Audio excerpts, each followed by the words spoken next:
Sawadikap guys, klub ma ikrang kep caung ende.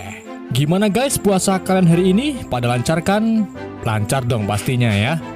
Pada kesempatan yang sangat membahayakan channel ini, saya akan merangkum sebuah film sikut-sikutan yang berjudul Tong De Fun Kau atau Pendekar Pedang Patah. Film ini dirilis pada tahun 2017 dan dibintai oleh petarung Muay Thai terkenal yaitu Buakaw Ben Khmer. Jadi di film ini yang saya akan bawakan di bulan puasa ini mengisahkan seorang pria ahli bela diri yang tak tertandingi setelah berlatih keras. Ia pun menggunakan keahliannya demi kebaikan, melindungi warga dari para penjajah. Gimana kisah selanjutnya? Mari kita simak alur ceritanya. Gak bisa bahasa Inggris. Film di-unboxing dengan seorang pria bernama Tong De yang dikejar-kejar oleh sekelompok orang berkuda dengan senjata tajam di pundaknya. Masih belum jelas alasan Tong De dikejar-kejar, yang jelas Tong De ini selalu tersenyum meski mara bahaya sedang menimpanya. Scene kemudian berpindah ke masa kecil Tong, di mana hampir setiap hari ia dikejar-kejar oleh sekelompok anak pembuli yang diketuai oleh Wun Chen. Meski Tong sudah berusaha lari, tapi anak-anak pembuli itu terus menyerangnya dan bahkan melempari Tong dengan buah jeruk.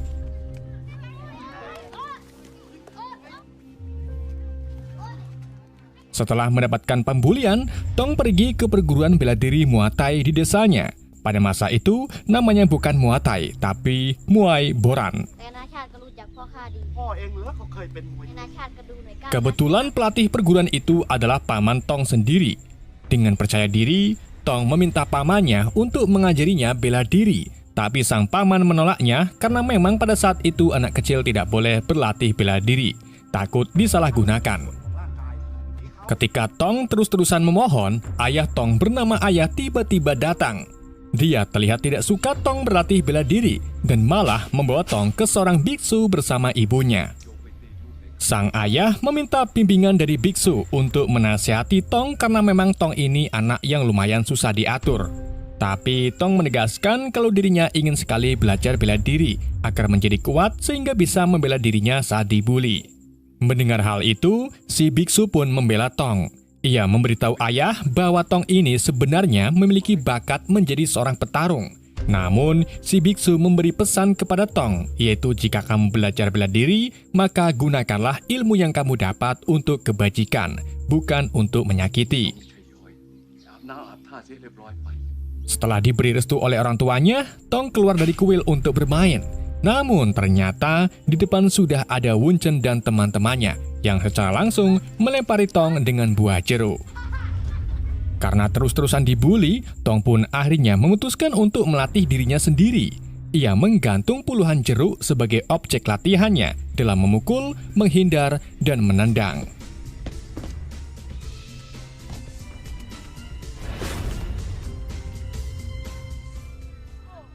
Setelah berlatih 1 hari, Tong memberanikan diri untuk menantang Wun Chen dan kelompoknya.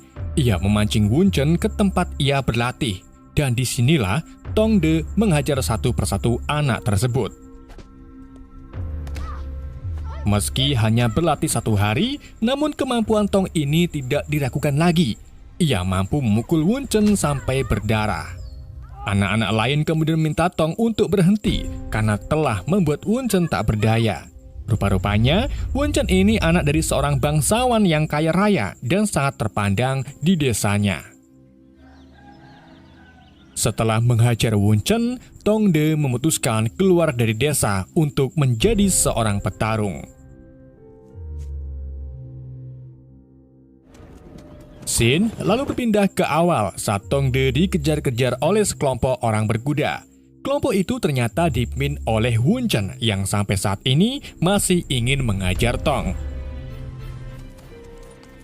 Tong De kemudian memancing mereka ke hutan, di mana di sana Tong mengajar anak buah Wun Chen satu persatu.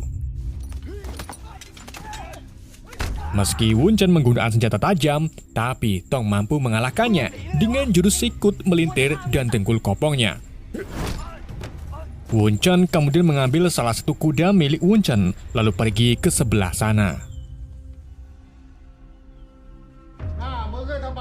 Setelah dihajar oleh Tongde, Wunchen pulang menemui ayahnya dan melaporkan kalau dirinya dihajar oleh Tongde. Bukannya memberi dukungan, ayah Wunchen malah memarahi putranya karena ternyata Tongde ini petarung terbaik di desanya yang bisa menghasilkan uang. Sang ayah lalu memperingati Wunchen agar tidak lagi mengganggu Tongde.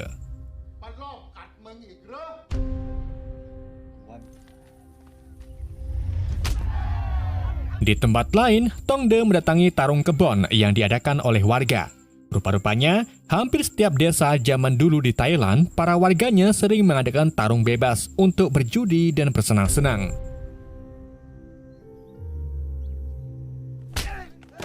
Dalam beberapa pertarungan, Tongde selalu menang dan belum pernah terkalahkan.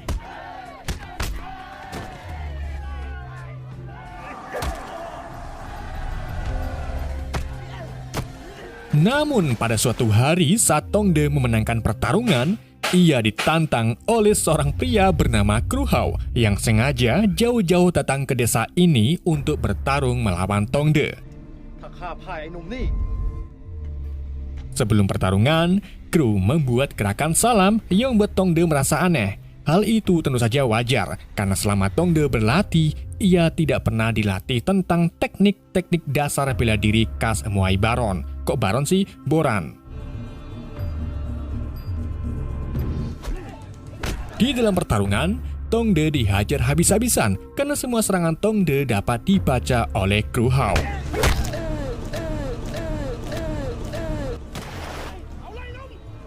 Tongde pun akhirnya mengalami KO setelah ditendang oleh Kru.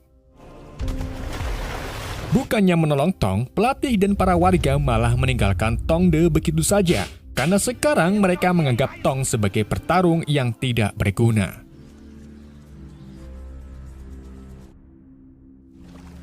Beberapa saat setelah para warga pergi, Tongde diselamatkan oleh seorang gembel pemabuk.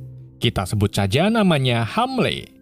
Hamle memberitahu Tong kalau pelatih dan para warga sudah mengkhianati Tong dengan membuangnya begitu saja. Hamle lalu menasihati Tong, ia menyuruh Tong untuk berlatih ke semua perguruan, sehingga nantinya Tongde memiliki semua teknik dasar Muay yang ada di setiap perguruan. Jadi pada saat itu, perguruan Muay Boran sangat banyak dan memiliki teknik-teknik dasar yang berbeda. Tongde akhirnya sadar bahwa ilmu yang ia pelajari masih dangkal. Ia pun menerima nasihat dari Hamle dan memutuskan untuk mengunjungi desa ke desa guna mencari ilmu lebih banyak lagi.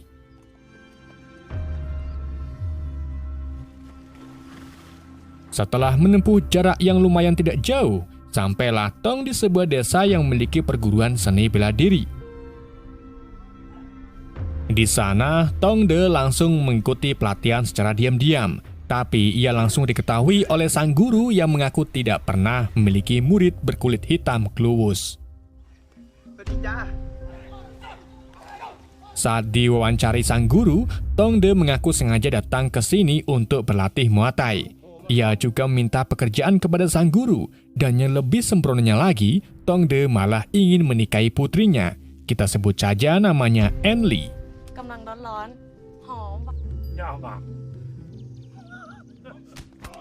Di hari berikutnya, Tongde mulai berlatih Muay Thai bersama murid lainnya.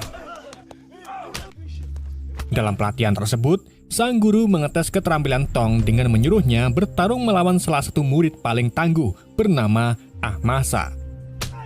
Dalam pertarungan itu, Tongde mampu menjatuhkan Ahmasa dengan waktu yang singkat. Namun saat Tongde lengah, Ahmasa secara tiba-tiba menyerang Tongde dari belakang. Dan dari sinilah sang guru mengatakan kata-kata mutiara kepada Tong, yaitu, nak ingat, buatlah lawanmu pingsan, karena lawanmu tidak akan pernah mengasihimu. Ingat itu, cuk. Ketika Tong melanjutkan pertarungannya, salah satu teman Wunchen yang kebetulan sekali sedang membeli lembuk pepes di desa itu tak sengaja melihat Tong. Ia pun segera pulang ke desanya untuk memberitahu Wunchen. Keesokan harinya, Wunchen dan rombongannya datang. Kali ini, Wunchen membawa seorang pengawal yang ahli dalam teknik pedang. Kita sebut saja namanya itu Wun Chen dan He memberitahu guru bela diri bahwa mereka sedang mencari seorang pria berkulit hitam bernama Tong De. Di sini sang guru menolak memberitahu keberadaan Tong De dan malah menantang He. He pun melemparkan ancaman kepada sang guru. Jika sang guru macam-macam, maka ia akan membakar desanya. Gak cuma itu, Wun Chen juga ingin menikahi putri sang guru secara paksa. Saat suasana tegang, Tong De datang sambil ditemani Enli. Ia memutuskan untuk menyerahkan diri dan minta Ah Masa untuk menjaga Enli. Ketika Wun Chen membawa Tong pergi, tiba-tiba He menyuruh anak buahnya untuk membakar semua rumah di desa. Hal itu pun membuat para murid bela diri melakukan perlawanan, begitu pula dengan Tong De. Ia mengajar Wun Chen, setelah itu ia mengajar anak buah He. Di tengah kericuhan, He berusaha membunuh Tong. Namun sebelum itu terjadi, Tong De berhasil mengalahkan He dengan memukul kepalanya menggunakan kayu. Karena Tong De dan murid bela diri lainnya sangat tangguh, He, Wun Chen dan anak buahnya pun memilih untuk mundur.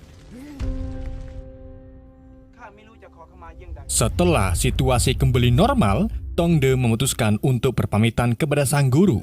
Tong De menyadari bahwa jika dirinya tinggal lebih lama di sini, maka seluruh penduduk akan berada dalam bahaya.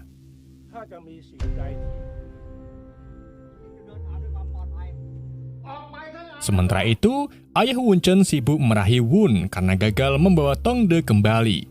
Rupa-rupanya, pencarian Tong De ini didasarkan atas permintaan sang ayah karena dia ingin Tong De kembali menjadi petarung di desanya.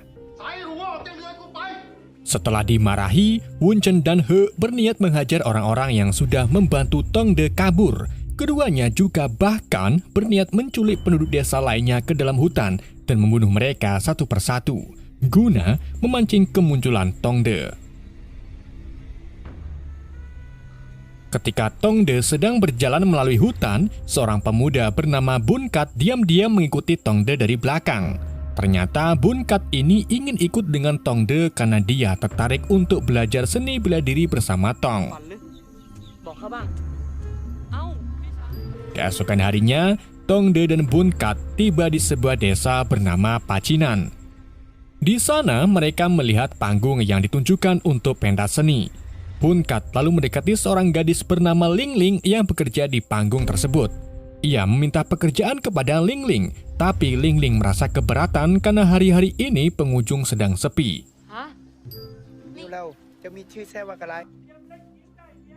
Ling Ling kemudian memperkenalkan Tong De dan Bun Kat kepada ayahnya dan memberitahu bahwa mereka membutuhkan pekerjaan. Awalnya, ayah Ling menolak karena penghasilan sedang menurun. Namun setelah mengetahui bahwa Tong De dan Bun Kat bersedia dibayar sedikit, ayah Ling pun mau menerima mereka untuk satu pertunjukan. Malam harinya, Tong De dan ayah Ling Ling mulai melakukan pertunjukan akrobatik dengan disaksikan banyak warga.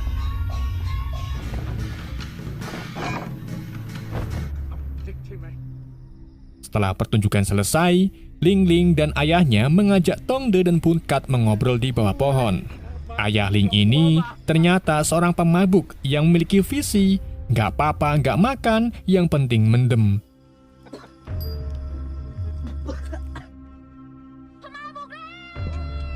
Di keesokan paginya saat Bun Kat bangun dari tidurnya, ia menemukan bahwa Tong De sudah pergi ke hutan. Pada saat yang sama, Wun Chen dan pasukannya mulai menjalankan rencananya, yaitu meneror penduduk dan menyerang rombongan kereta kuda yang kebetulan sedang melintas di tengah hutan. Kereta kuda itu ditumpangi oleh seorang gadis pemberani bernama Lim Yung yang belum tentu terbukti kegadisannya. Tong De yang kebetulan sekali sedang ngarit di hutan langsung membantu Lim Yung dan bertarung melawan pasukan Wun Chen.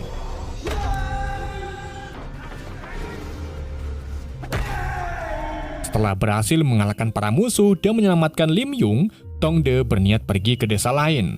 Namun sebelum itu, Lim Yung memberikan cincin emas dan kereta kuda sebagai ucapan terima kasih kepada Tong De karena telah menyelamatkannya.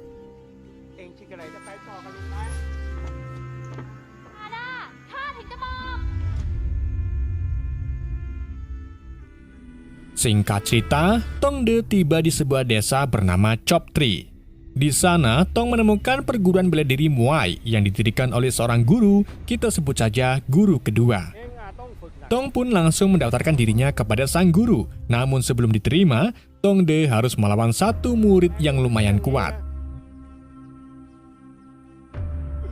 Awalnya, Tongde sama sekali tidak niat untuk melawan. Namun setelah Tongde mendapatkan beberapa kali pukulan, ia langsung menunjukkan keahliannya. Dan alhasil, Tongde pun diterima di perguruan tersebut. Guru kedua lalu manggil salah satu muridnya, yaitu Bunkat, yang ternyata sudah tiba di desa ini lebih dulu. Di hari berikutnya, Tongde mulai melakukan pelatihan insentif di bawah arahan guru kedua, agar kemampuannya bisa lebih cepat meningkat. Selama pelatihan, sang guru menyadari potensi Tongde dan menawarkannya untuk mengikuti kompetisi tarung antar perguruan bela diri dari desa lain. Tongde pun menerimanya dan berlatih keras setiap hari untuk menangkan pertarungan dan memberikan kebanggaan bagi perguruan yang telah menampungnya.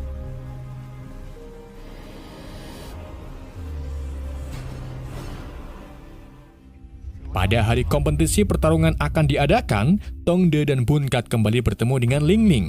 Tongde juga bertemu dengan Lim Yung yang kebetulan sekali sedang berkunjung di desa itu. Di situ, Tongde tak sengaja melihat Kru Hao yang dulu pernah mengalahkannya. Saat kompetisi dimulai, guru dari perguruan lain meremehkan guru Tongde karena beberapa murid dari guru kedua KO saat melawan murid andalannya bernama Kok Gitusi. Tongde kemudian turun tangan dan akhirnya berhasil membalikan keadaan.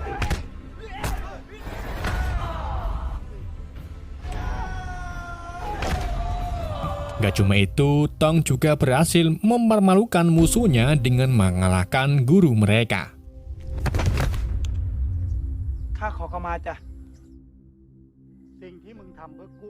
Setelah sparring selesai, Tongde berpamitan kepada sang guru dan melanjutkan perjalanannya untuk mempelajari lebih banyak teknik bela diri lainnya.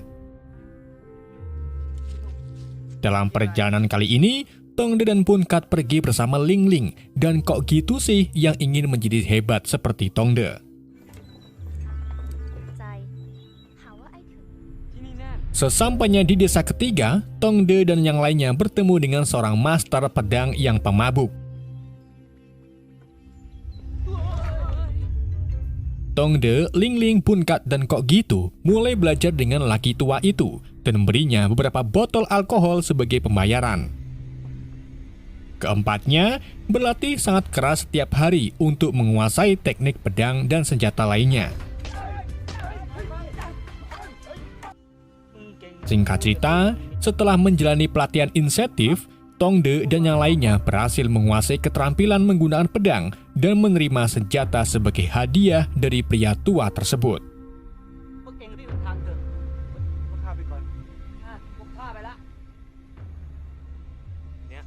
Saat melanjutkan perjalanan ke desa lain melalui hutan, Tongde dan yang lainnya tiba-tiba ditemukan oleh Wunchen dan He yang kebetulan sekali melewati hutan tersebut. He lalu mencoba menembak Tongde secara diam-diam, tetapi sayangnya tembakan itu mengenai Bunkat. Tongde dan Kok Gitusi pun segera melakukan perlawanan terhadap anak buah He. Gak cuma itu, Tong juga berhasil membunuh He dengan tendangan sabitnya. Sedangkan Wunchen kabur melarikan diri. Tongde dan lainnya kemudian membawa Bunkat kembali ke desa. Seorang kakek-kakek memberitahu Tongde bahwa luka tembakan yang Bunkat alami terlalu parah yang memungkinkan Bunkat tidak bisa bertahan lama. Namun, ada satu cara yang bisa menyelamatkan Bunkat, yaitu Tongde harus membawa Bunkat ke desa seberang, di mana di sana terdapat tabib yang mampu mengobati luka Bunkat. Tong, Kok Gitusi, dan Ling Ling pun segera pergi ke sana dengan menggunakan kuda. Di tengah perjalanan, kuda yang ditumpangi Tongde keseleo. Hal itu membuat Tongde harus menggendong Bunkat untuk sampai ke desa seberang. Sesampainya di desa, Tong meminta salah satu warga untuk memberikan kudanya. Ia juga memberikan cincin emas pemberian Lim Yung sebagai alat pembayaran. Akan tapi warga itu menolak dan melempar cincinnya. Tong pun menjadi marah dan mengamuk di tengah desa. Sampai akhirnya datanglah seorang pria baik hati bernama Ruweang yang menyarankan Tong untuk membawa Bunket ke biksu setempat. Sesampainya di kuil, Bunket langsung mendapatkan perawatan dari seorang biksu, yang mana biksu itulah tabib yang dimaksud. Tong De lalu berterima kasih kepada Ruweang karena telah membantunya. Sebelum pergi, Ruweang memberikan cincin emas milik Tong De yang ia temukan saat Tong De sedang mengamuk.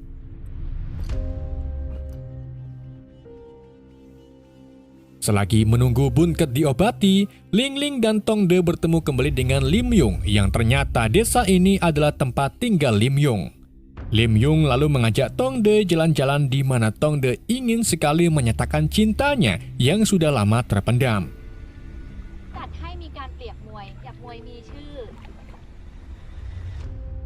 Keesokan harinya, Bunket akhirnya siuman. Ia sangat berterima kasih kepada Tong yang telah berusaha susah payah menyelamatkannya. Pada hari itu juga, para warga berkumpul untuk mendengarkan seorang pegawai kerajaan yang mengumumkan bahwa raja akan mengadakan kompetisi pertarungan. Di sana, Tong De bertemu kembali dengan Kru Hao yang ternyata ayah Lim Yung. Kru Hao yang pernah mengalahkan Tong menantang Tong kembali dalam pertarungan kali ini. Tong pun menerimanya dan akan membuktikan bahwa semua ilmu yang dipelajarinya selama ini bisa mengalahkan Kru Hao.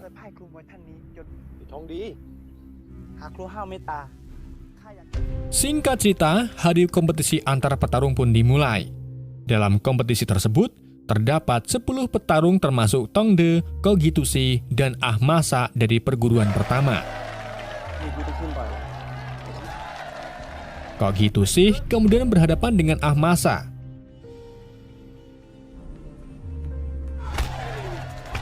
Di dalam pertarungannya, Ahmasa mampu menandingi Kogitusi. Namun Kogitusi yang tidak mempelajari satu bela diri saja berhasil membalikan keadaan dan mengalahkan Ahmasa. Pertarungan berikutnya adalah Tong De melawan Kru Hao. Kini saatnya Tong De menunjukkan kemampuannya.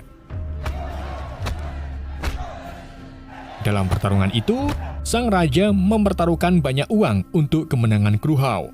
Meskipun Kru Hao sebelumnya pernah mengalahkan Tong, tapi Tong De tidak takut dan percaya dirinya akan menang. Dengan menggunakan ilmu bela diri yang Tong pelajari selama ini, akhirnya ia pun mampu mengalahkan Kru Hao.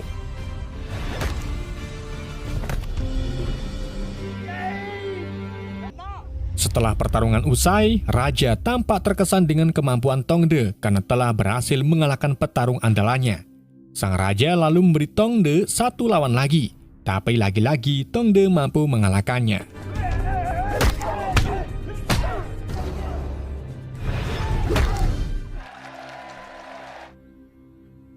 Ketika raja hendak memberikan hadiah kepada para pemenang, sekelompok pasukan tiba-tiba masuk ke tengah arena dan menyerang raja.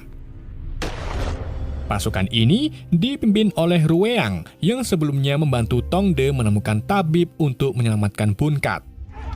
Mereka kemudian bertarung, namun berhasil dihentikan ketika Ruweang mengungkapkan kepada semua orang bahwa dirinya lah raja yang sebenarnya. Ternyata raja yang sebelumnya mengadakan kompetisi tarung ini hanyalah seorang penipu yang ingin mendapatkan uang banyak dari taruhan pertarungan. Gak cuma itu, ternyata semua perjalanan Tong De ini sudah diatur oleh Ruweang.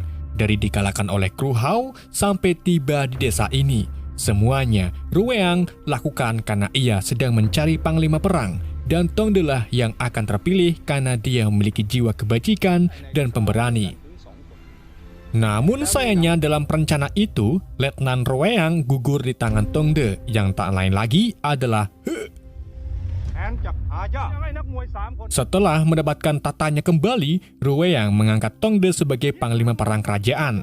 Tong De, Bunket, dan Kogitusi lalu bergabung dalam pertempuran melawan penjajah, di mana dalam pertempuran itu pedang Tong De patah dan dari situlah Tong De dikenal sebagai pahlawan pedang patah. Setelah menangkan pertempuran, Tong De kembali ke desanya bersama Lim Yung untuk bertemu ibunya yang telah lama menunggu Tong De. Dan film pun berakhir. Oke guys, itulah alur cerita film Tong De Fun Kao. Semoga kalian terhibur dengan alur cerita yang saya bawakan. Mohon maaf jika ada kesalahan dalam penyampaiannya. Pesan yang tidak bisa kita ambil dari film ini, cepat-cepatlah pergi ketika melihat temanmu meremas mie instan saat sedang puasa. Sekian dari YND, sampai jumpa di video berikutnya.